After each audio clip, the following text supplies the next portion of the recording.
Heavy breaths echoed through the living room, the only illumination a soft yellow light painting faint shadows on the white wall. The old leather sofa seemed to groan beneath the weight of two bodies entwined. One a young man, shirt nearly unbuttoned, his muscular arms gripping the waist of a blonde woman whose eyes drifted, lost in a storm of frenzy.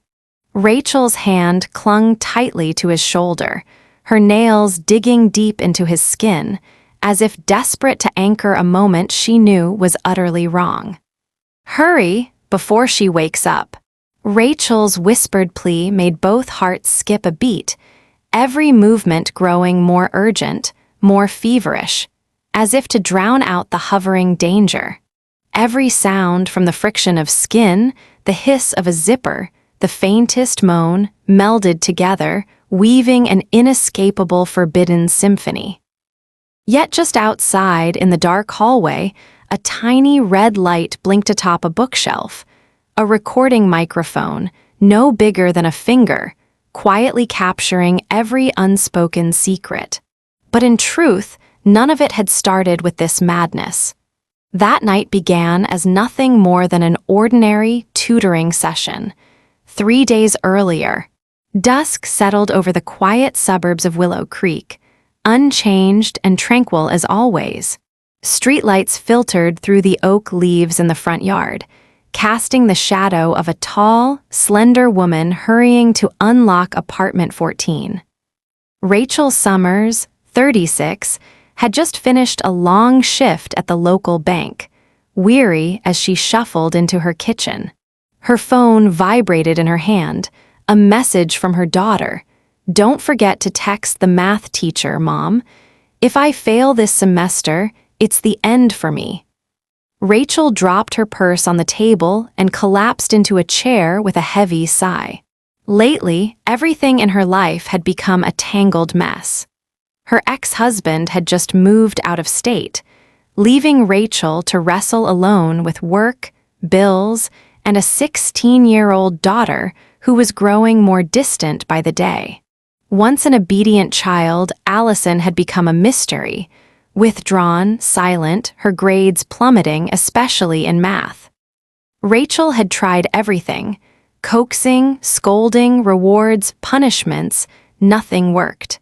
With no other choice, she messaged Allison's new math teacher, Mr. Jack Miller, nearly 10 years her junior, known for his strictness, but also for his willingness to help struggling students. The number was saved under Mr. Miller Math.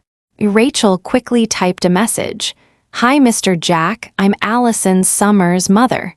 Would you be able to tutor her for a few sessions? I'm really worried about her grades." Within minutes, Jack replied, "Hello, Ms. Summers, I'd be glad to. I can come by this Friday evening if that works." Rachel stared at the phone screen, suddenly feeling her heart race faster than usual. She shook her head, reminding herself this was only for her daughter's sake, nothing more. But deep inside, it had been so long since Rachel had felt anything like this, any flutter that wasn't the pressure of daily life. Friday evening. The small apartment in Willow Creek was brightly lit from early on. Rachel busied herself preparing cookies and coffee. Allison, her face tired and drawn, sat absent-mindedly at the dining table, gazing out the window. The doorbell rang, and Rachel hurried to smooth her hair, doing her best to appear casual. Jack Miller stood outside, dressed in a pale blue shirt, neatly cut brown hair, tall and broad-shouldered, though a bit awkward. "Good evening, Ms. Summers." "Hi, Allison."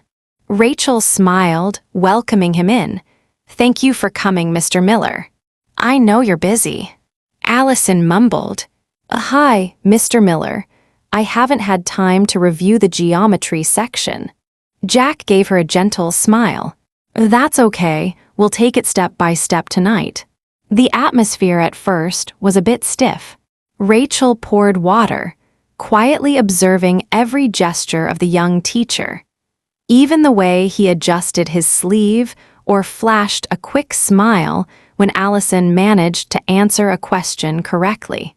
Allison kept her head down, scribbling notes, occasionally stifling a yawn.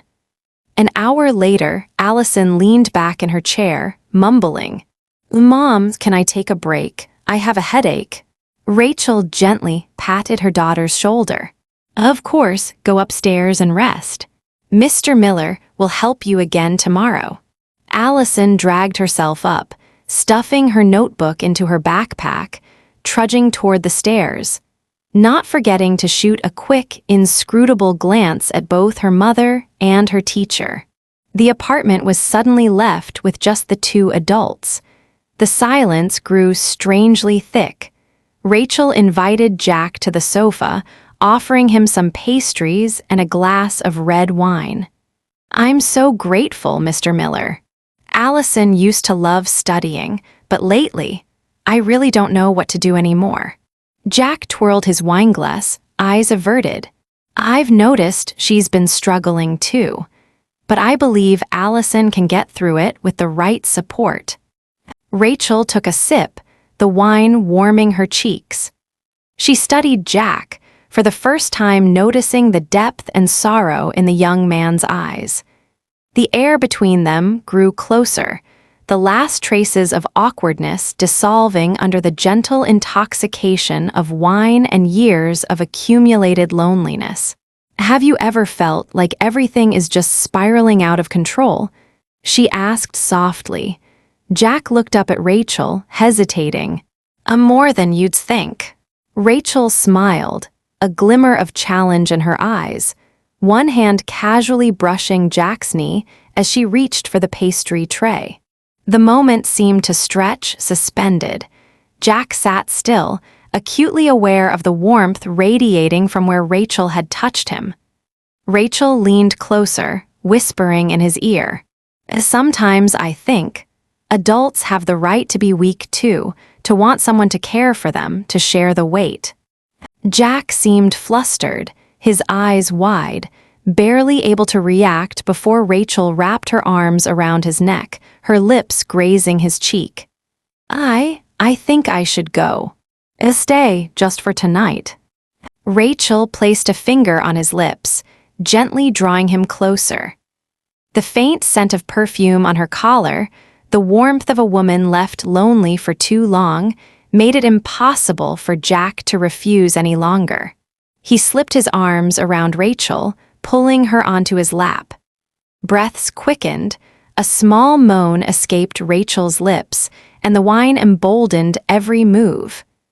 Jack's fingers tangled in her soft blonde hair, gently pulling her down, feeling the heat of her breath on his ear. Rachel deftly unbuttoned Jack's shirt, each motion more provocative, stirring all the instincts they had repressed for so long. Jack lost all sense of reason, his mouth finding Rachel's, the two of them dissolving into each other, every standard and boundary blurring under the dim light and frantic heartbeats. She settled onto his lap, her skirt riding up, hand sliding down his side, growing bolder as she traced the line of his stomach under the open shirt. Jack let out a low groan, feeling Rachel's body pressed close, his own hands exploring every curve of her form. The sofa creaked, a zipper slid, hurried kisses and hungry mouths, the soundscape of lust and guilt entwined. In the darkness, no one paid attention to the tiny light of the microphone, quietly recording every sound, every gasp, every desperate utterance of each other's names. Upstairs, Allison quietly cracked open her door, clutching her phone with a wireless mic attached, pressing record before creeping back toward the stairs, her eyes wide, silently watching her mother's shadow arching on the sofa below. That night, every boundary was erased in the sounds of moaning, bodies colliding, and the soft haze of lamplight. Rachel and Jack, two lonely, longing, and fragile adults, gave themselves over to each other, never realizing that this single moment would change everything forever. Outside the window, the darkness seemed to keep their secret for now, at least until the truth could no longer be hidden. The first light of the weekend crept through the living room curtains, casting a pale glow on Rachel's face, still etched with exhaustion. She awoke sore, her dress rumpled, body aching atop the sofa, which still retained the warmth of a sleepless, feverish night. Beside her, Jack was already up, quietly buttoning his shirt and tying his shoes, doing his best to avoid making any noise. Rachel propped herself up, her heart racing as their eyes met. The wild abandon from hours earlier had evaporated, replaced by an awkward, heavy silence and a weight of regret neither knew how to break. Jack avoided her gaze, his hands trembling as he fastened the last button. I'm sorry, I shouldn't have stayed." Rachel shook her head gently, forcing a thin, uncertain smile. "No one's at fault, it's just, I don't even know what to say right now." The room still held traces of wine and the faint perfume Rachel wore, but now everything felt oppressive, like it only thickened the air with things unspoken. In the kitchen, the kettle hissed and clicked, blending with the soft sound of Allison preparing breakfast. Jack's footsteps drifted toward the door. Rachel called after him, her voice raw. "Jack, last night it was just a moment, right?" Jack nodded, but his eyes looked lost, as if searching for some unseen exit. He opened the door, stepping out onto the porch, leaving Rachel alone with her thoughts, her hand unconsciously rubbing the faint red marks on her shoulder. Allison was in the kitchen, her hair hanging over half her face, eyes shadowed and puffy from a sleepless night. Rachel walked in, trying to act as normal as possible. "How about pancakes this morning? Anything special you want today?" Allison didn't answer, just shrugged and quietly slipped in her earbuds, pretending not to hear. She brushed past her mother, her gaze colder, even a little disdainful, something Rachel had never seen in her daughter before. All morning, the air in the apartment felt thick as syrup. Rachel dared not ask anything more, simply watched Allison's every move with a rising sense of dread pressing on her chest. She wondered, does Allison know what happened last night? Or is this just the latest in a series of changes, her daughter growing more distant, more cold lately? Jack, meanwhile, returned to his small apartment a few blocks away and spent the entire day awash in guilt and confusion.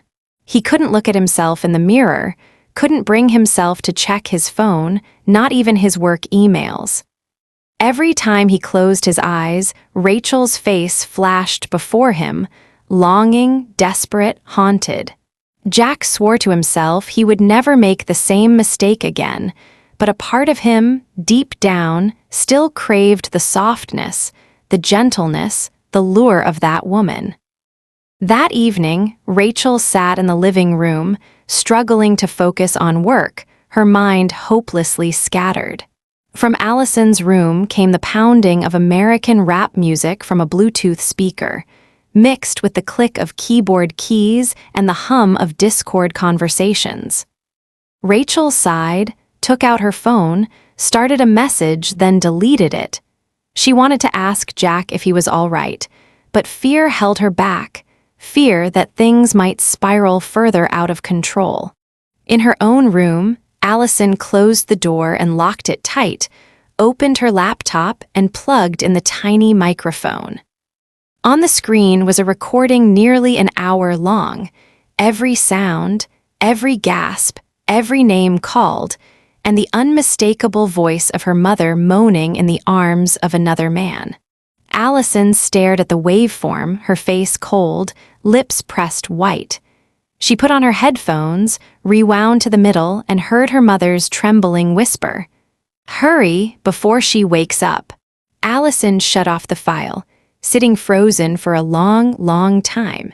That night, in the darkness lit only by the blue glow of her screen and the patter of rain against the window, she texted her best friend. "Do you think your mom's ever slept with a teacher?" Her friend replied instantly. "Stop it, you're dreaming. Your mom is so proper." Allison didn't answer, just gave a thin, bitter smile. In her mind, a plan began to form.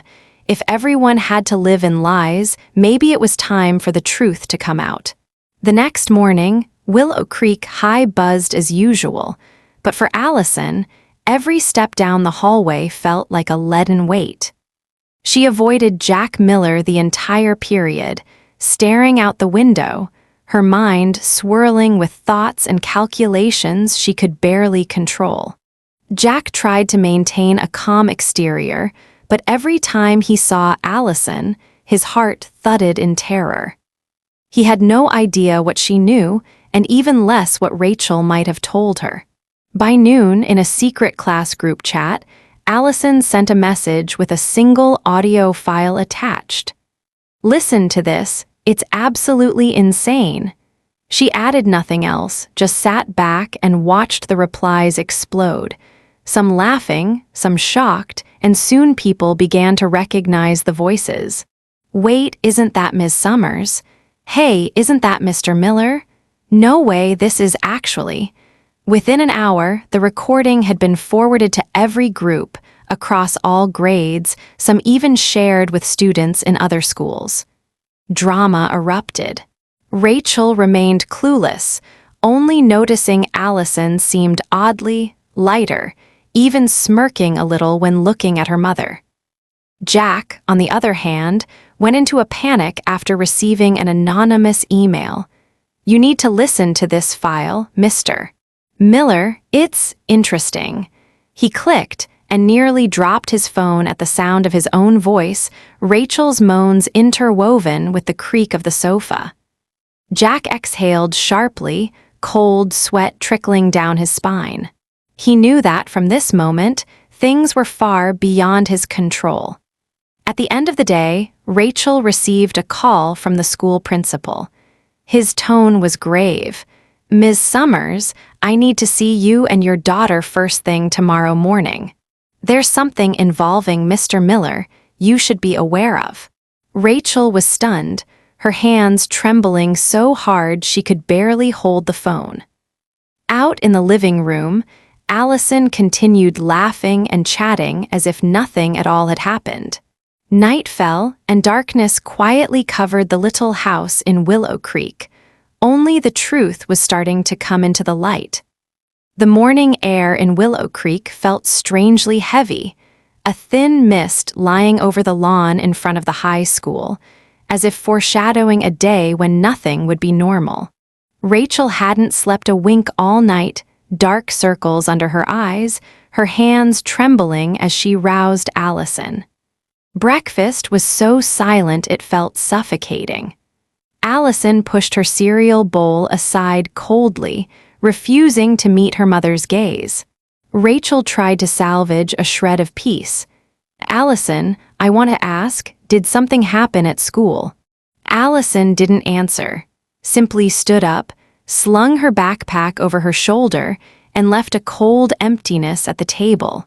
It took Rachel several minutes to muster the courage to call the school. On the other end, Principal Benson's voice was low and grave. "Ms. Summers, I hope our meeting this morning will clarify everything. Please come to meeting room 3 with your daughter."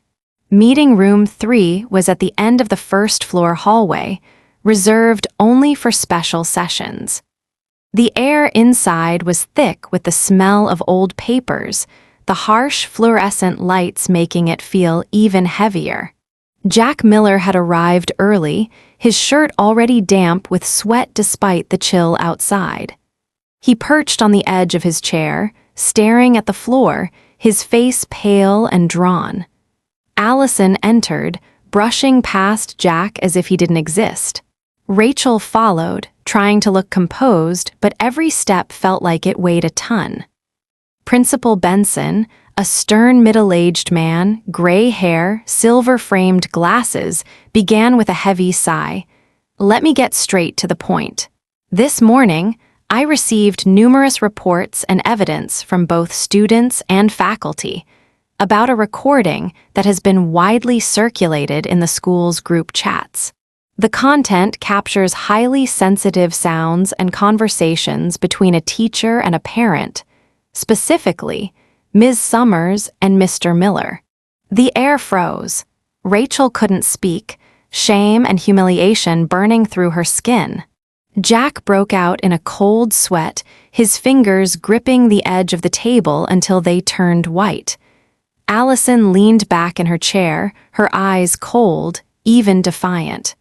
I have to ask plainly, is the recording real?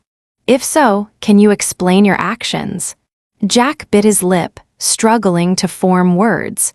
I take full responsibility. It happened entirely against my better judgment. Rachel looked at her daughter, tears shimmering in her eyes as she fought to stay composed.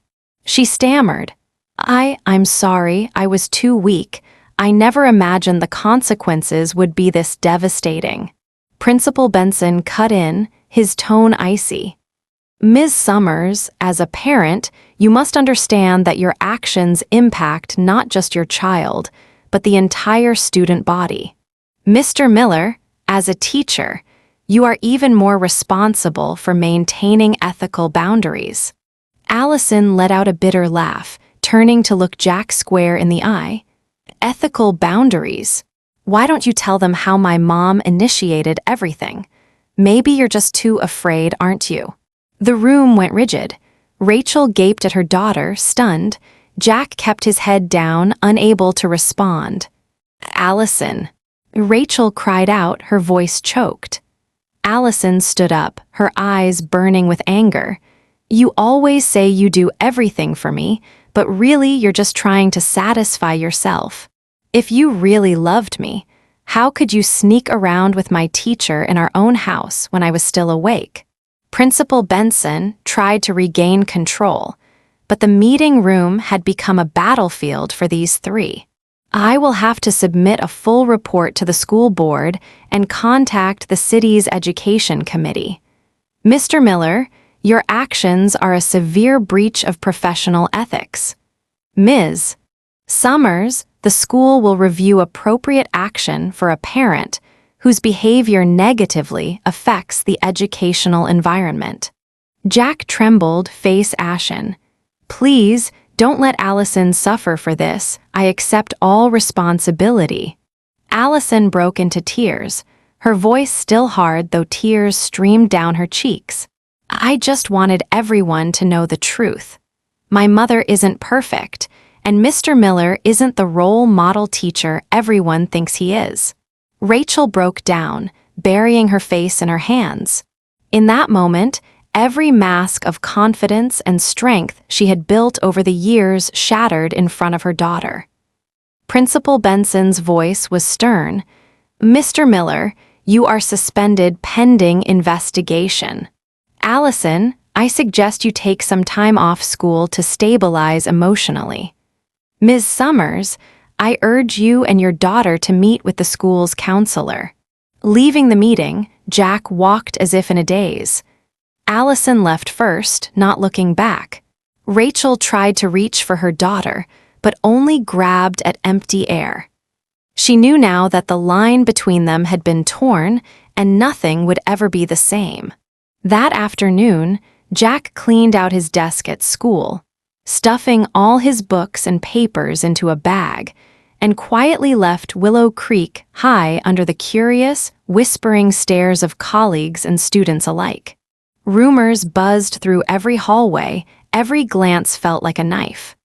Back at his small apartment, Jack slumped by the window, staring at the empty street, flooded with guilt, shame, and a nameless fear.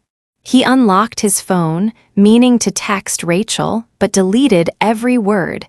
He had no idea where to start. Rachel returned home shattered. She found Allison sitting curled on her bed, back turned to the door. Rachel approached, sitting on the edge of the bed, reaching for her daughter's hand. "Allison, I'm sorry, I was wrong." Allison didn't respond, silently pulling her hand away, tears falling onto her pillow. "I just want you to stop hiding things from me. Whatever it is, I want to know. I'm not a child anymore, please don't treat me like one." Rachel broke down, embracing Allison, but this time, her hug was only the desperate grasp of a mother who had lost her daughter's trust. Night fell and everything was swallowed by darkness, but the aftershocks of the scandal still smoldered, like a fire threatening to consume whatever remnants remained of a once peaceful family. The scandal between Rachel Summers and Jack Miller spread across Willow Creek with astonishing speed, not just inside the school, but erupting through every parent group, local social media, and even making it onto the town's online news sites. One toxic comment after another appeared, judging eyes followed her everywhere, and the whispers and sneers were endless. "Is this the kind of role model parent our school is proud of? I always thought Mr. Miller would become head of the math department. Who could have guessed? The Summers family has had issues for years. Didn't her husband leave because he couldn't stand the mess at home?" Within just 2 days, Rachel became the most hated name in town. At the grocery store or supermarket, she heard nothing but the constant buzz of gossip, felt the cold or mocking glances. Old friends drifted away, colleagues at the bank quietly reduced her workload, and her manager switched to communicating by email only, avoiding any in-person conversation. Allison fared no better.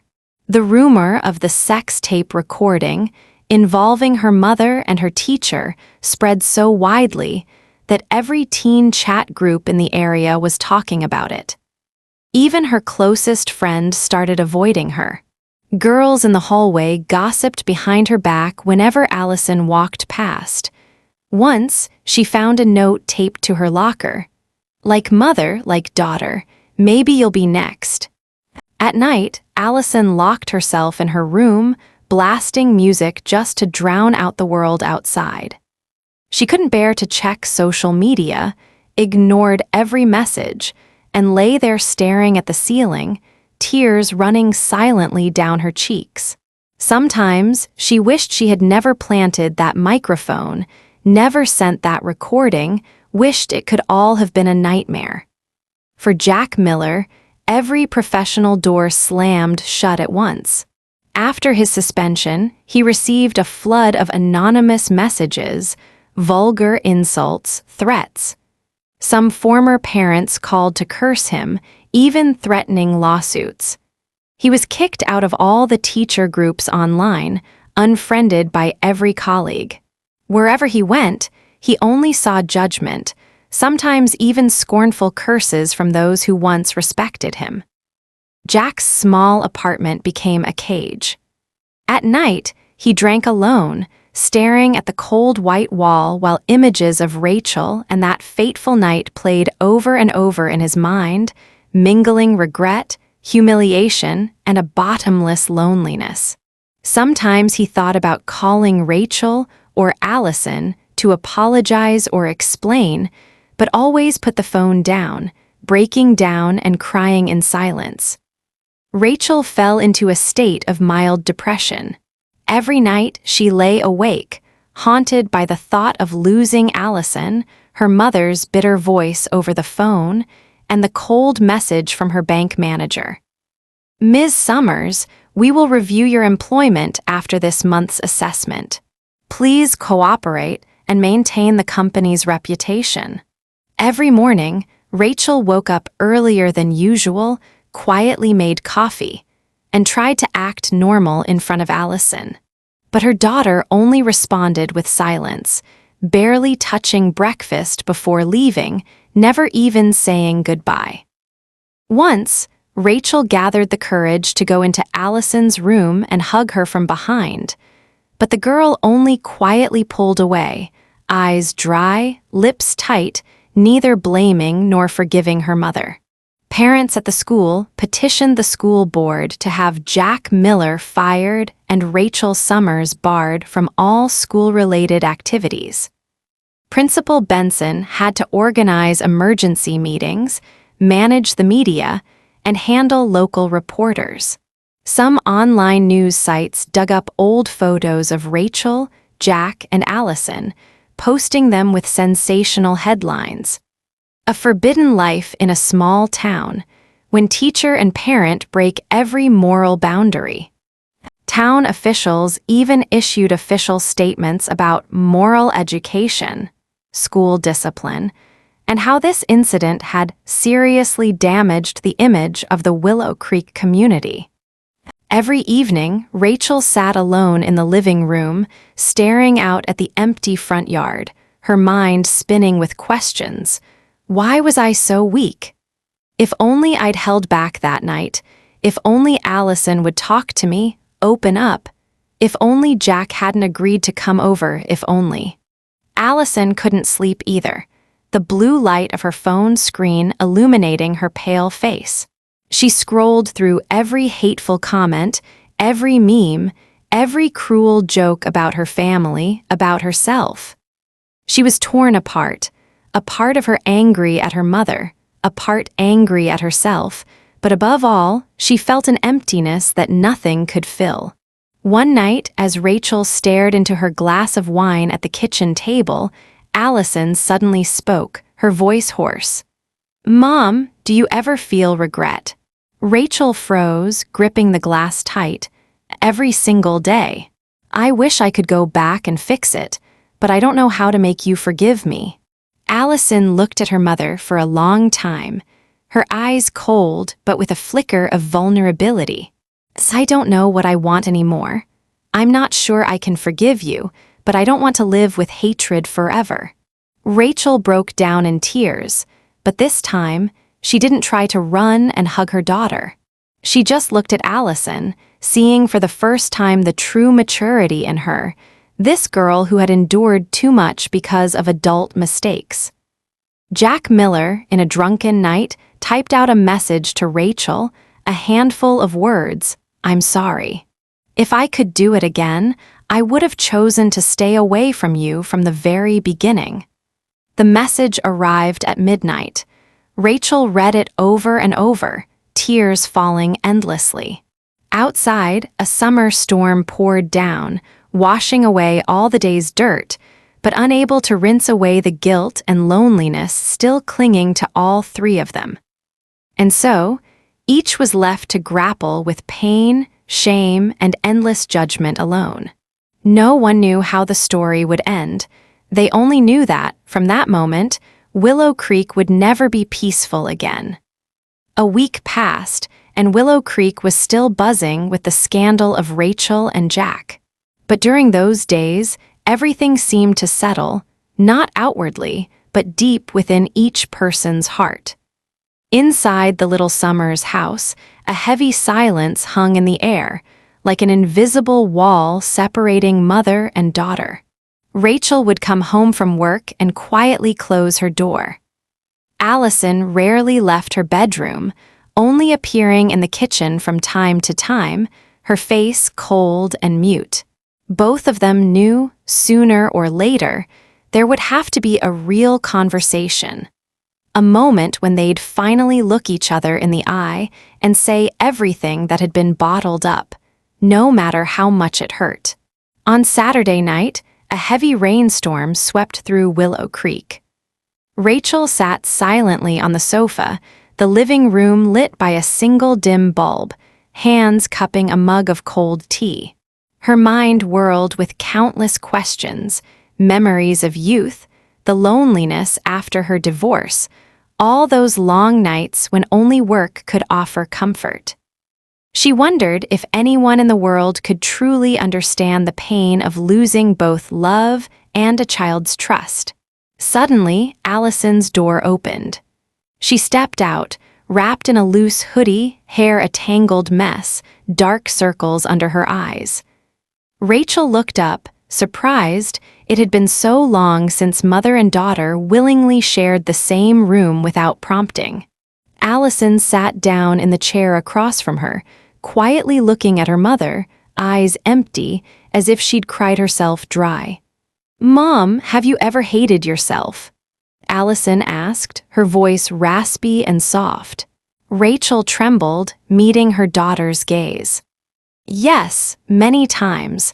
I've thought of myself as a failure, a woman who couldn't keep your father, couldn't be a good mother to you, and who can never forgive her own moments of weakness." Allison fell silent, her fingers twisted tightly in her lap. "I hate myself too. I hate that I made the recording, hate that I spread it. At first, I just wanted you to pay for betraying me, but when everything got out of hand, I was scared." Rachel choked up. "I know you're hurting. I never imagined how much it would wound you. I won't make excuses for myself. That night, I was just a weak woman, lonely for too long, wanting to be cared for just once. But I had no right to hurt you, just to fill my own emptiness." Allison pressed her lips together, tears falling silently but without sobs. "I was wrong too. If only I'd talked to you from the start, if only I hadn't nursed that silent resentment, if only I hadn't let things go so far. We're both people who grew up lonely, aren't we, Mom?" Rachel leaned forward, her hand trembling as she reached for Allison's. This time, Allison didn't pull away. She let her mother squeeze her hand, two people nearly drowning clinging to each other for warmth. "I'm sorry. If you need me to change, I'll try my best. I just hope that someday you can forgive me, or at least we can begin again, even if it takes a long, long time." Allison sat quietly, then suddenly laid her head on her mother's shoulder. She whispered, just loud enough for them alone to hear. "I'm sorry, too. I miss you, Mom. I just don't know how to be close to you again." In the dim living room, they held each other for a long time, letting tears fall, letting the pain wash away bit by bit in the simple warmth of the moment, with no need for explanations. The next morning, Rachel took the initiative to call the school counselor, asking for sessions for both herself and Allison. For the first time, she dared to face her mistakes, to accept help, no longer hiding from the past. Allison agreed to go with her, no longer resisting or pushing away as before. In the counselor's office, the two took turns revealing everything. The pain Allison had felt, Rachel's fear of losing her daughter, the pressure from society, the constant judgment, the trauma of the scandal. The counselor taught them to see mistakes as lessons, not as a life sentence. He showed Rachel how to listen, taught Allison ways to manage her feelings, and to bravely speak out about pain instead of bottling it up. Meanwhile, Jack Miller still lived in isolation and shame. One sleepless night, he wrote a long email to the school board and to Rachel herself.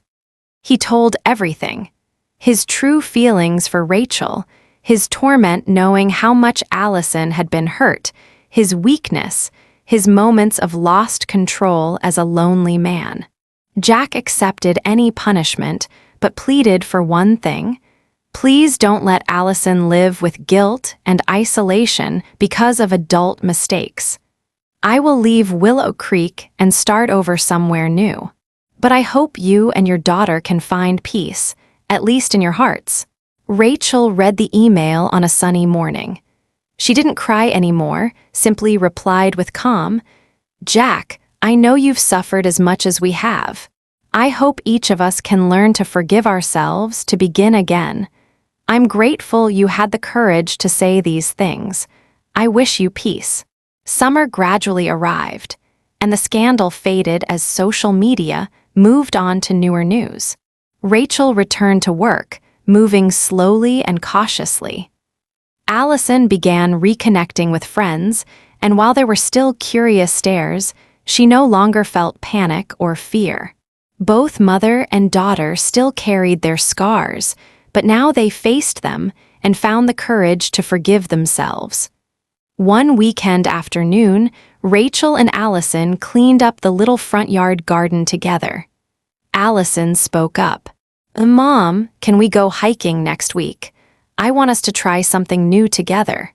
Rachel smiled, a glimmer of hope in her eyes she hadn't felt in ages. "Of course, sweetheart." They looked at each other, then burst out laughing, laughter that rang out, clearing away the darkness of all those past months. In a distant city, Jack Miller started a new job at a small school.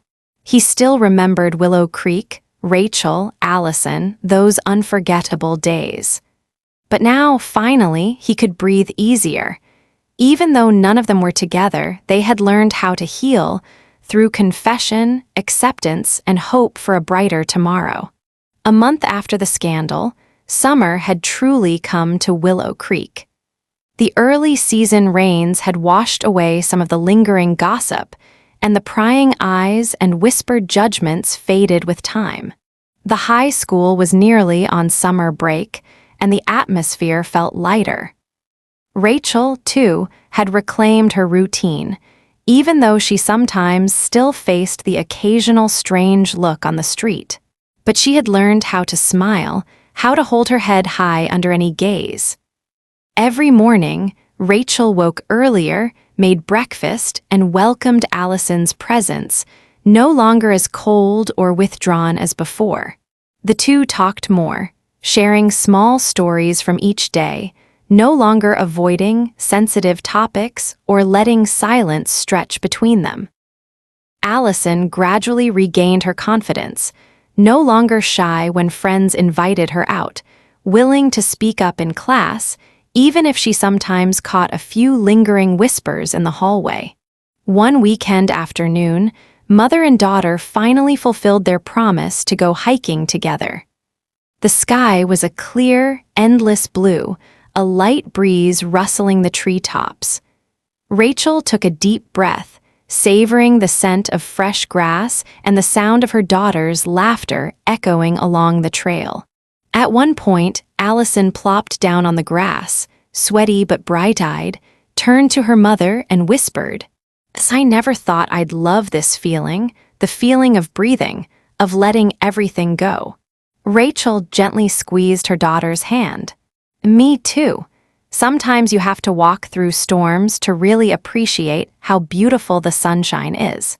Both laughed, their laughter ringing out through the forest, a clear signal of a new beginning.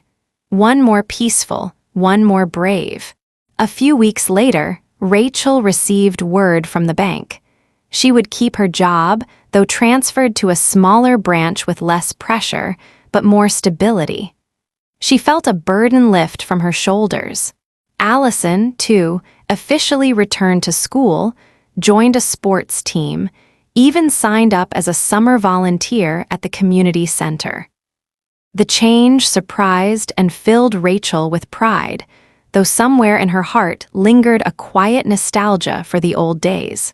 The bond between mother and daughter would still take time to heal completely. But now, each had learned to speak honestly about their feelings, to share things they once thought no one could understand. Family dinners were no longer filled with silence, but with stories about friends, about school, about the small hopes for the future. Sometimes, Rachel still felt a pang thinking of Jack, but instead of regret or self-blame, she chose to keep the good memories, to see them as part of her journey to maturity. At once fragile and brave, flawed and courageous enough to face it all. In a distant city, Jack Miller began a new job at a small school. No one there knew about Willow Creek, about the scandal, but he carried with him the greatest lesson of his life, a lesson in boundaries, self-respect, and compassion. Some late nights, Jack sat alone in his little room, looking out the window, remembering Rachel's gaze, Allison's bittersweet smile. He reminded himself that eventually things would be all right, as long as each of them could forgive themselves and find the strength to move on. One day, Jack received a handwritten letter from Willow Creek in Allison's neat script. "I wish you peace in your new place, Mr. Miller. I understand now that adults can be weak and make mistakes, but everyone deserves a fresh start. Thank you for helping me. Mom and I are both all right now." Jack smiled, folding the letter, feeling a relief he hadn't known since the scandal. Summer continued on, and Willow Creek slowly settled back into its old calm. Rachel and Allison, after so many storms, had learned how to hold hands and walk through the scars, how to accept the imperfections of their loved ones and themselves.